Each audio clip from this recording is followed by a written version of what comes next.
जो गाया रफी ने है। दोनों जहां में मिलता नहीं रफी का जवाब, दोनों जहां में मिलता नहीं रफी का जवाब। नगमा है फिरदौस था जो गाया रफी ने है। Good evening music lovers. साप्ताहिक महाराष्ट्र वृत्त दर्शन organised Rangnishad presents a tribute to evergreen legend Rafi. कुछ यादें, कुछ नगमे। The show is musically arranged by Ajay Madan ji.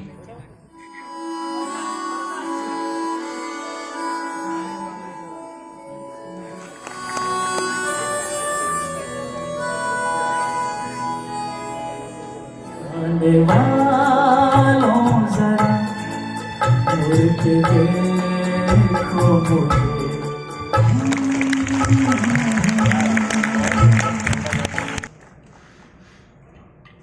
मैं कहीं कभी न बन जाऊं तेरे प्यार में, कविता कभी न बन जाऊं।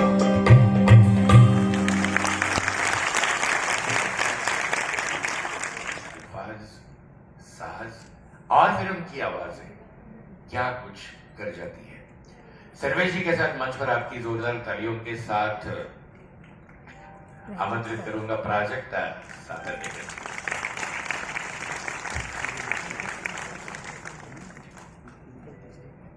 ओ साल पहले मुझे तुमसे प्यार था,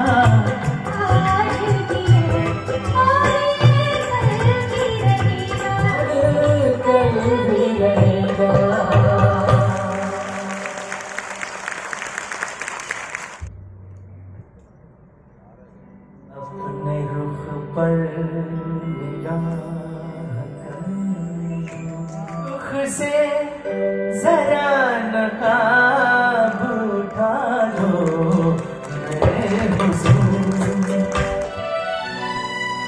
लिखे जो खत तुझे वो तेरी याद में हजारों रंग के नजारे बन गए। सवेरा जब हुआ तो फूल बन गए, जो रात आई तो सितारे बन गए।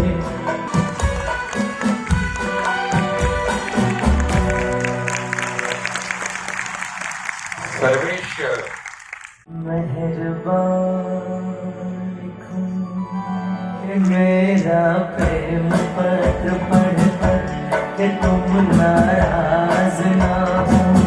गंगा मैं समझूंगा तुम मेरी बंदगी हो।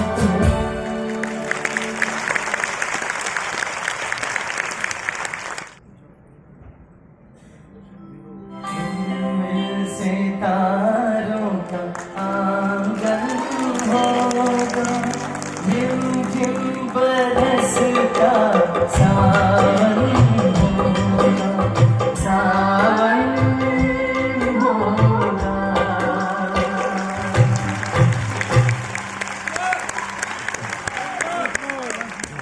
रफी साहब अक्सर ये मानते कि ये अमानत उन पैसों की नहीं, इन लफ्जों की थी, इन सुरों की थी और संगीत की थी। कई बार ऐसे डिबेट्स आना जहां लता दीदी और रफी साहब आमने सामने होते। रफी साहब हमेशा अपनी डायरी में नोट कर लेते कि आज दीदी के साथ रिकॉर्डिंग है, आज बराबरी का मुकाबला होगा। लेकिन वो मुकाबला नहीं था, ये हमारे लिए एक अपॉर्चुनिटी थी। ये बात है 1969 की फिल्मों का चाल चलन, और वो नया दौर था, नए चेहरे भी थे। राजेश खन्ना साहब नेक्स्ट सुपर गॉड थे। उनके साथ जिस तरह से पिक्चर्स आने लगी, और हमेशा लोगों ने सोचा कि अब शायद नए चेहरे होंगे, नए गीत होंगे, नया संगीत होगा। इसमें से नया कुछ भी नहीं था, बस एक ताजगी थी इन गीतों में, इन अल्फाजों में। आनंद बख्शी साहब और लक्ष्मीकांत प्यारेलाल जी, ये एक जबरदस्त कॉम्बिनेशन रहा।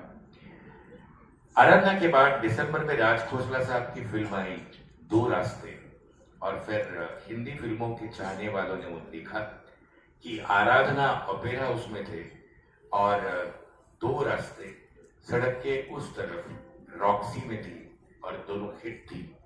अब ये सवाल पूछा गया कि ऐसा क्या हुआ कि इतनी सारी अपॉर्चुनिटीज मिली, बस एक कॉम्बिनेशन। आप बताइए कॉम्बिनेशन क्या था? स्क्रीन कॉम्बिनेशन काका और मोमू जी। ये रेशमी जुल्फे, ये शर्बती आंखें, इन्हें देख कर जी रहे हैं सभी, इन्हें देख कर जी रहे हैं सभी।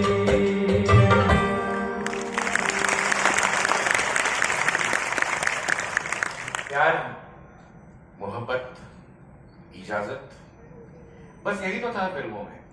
लेकिन आने वाली हर फिल्म 60s में लोग ये सुनते या ये सोचते कि किनके अल्फाज होंगे, किनका म्यूजिक होगा, किनकी आवाजें होंगी और किनके चेहरे होंगे।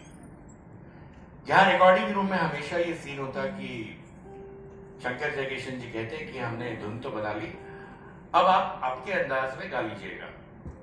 रफी साहब बड़ी सादगी से कहते हैं कि आप इससे मौसीकार हो, आप मेरे गुरु हो, आप जैसा कहेंगे मैं बिल्कुल वैसा ही कहूंगा। हम लोग कहते हैं ना कि सादगी में एक सुंदरता होती है, सादगी में एक महानता होती है, और जिस तरह से अपनी आवाज के साथ अपना ईमान और वो अल्फाज, वो आवाजें, ये सारी चीजें कैसे होती।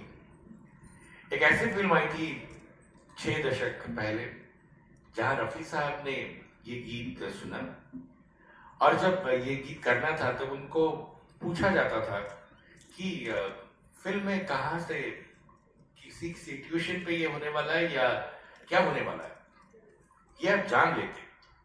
लेकिन जिस तरह से ये गीत उन्होंने गाया, आज भी, आज का जनरेशन भी इस गीत को जरूर जरूर याद करता है। Combination screen faces Rajendra Kumar और सरोजा देवी।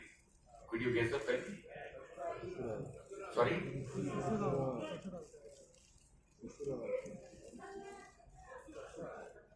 ससुराल की बातें आप भूलती रहिए। Anyways, thanks a lot. तेरी प्यारी प्यारी सूरत को किसी की नजर ना लगे, चश्म बद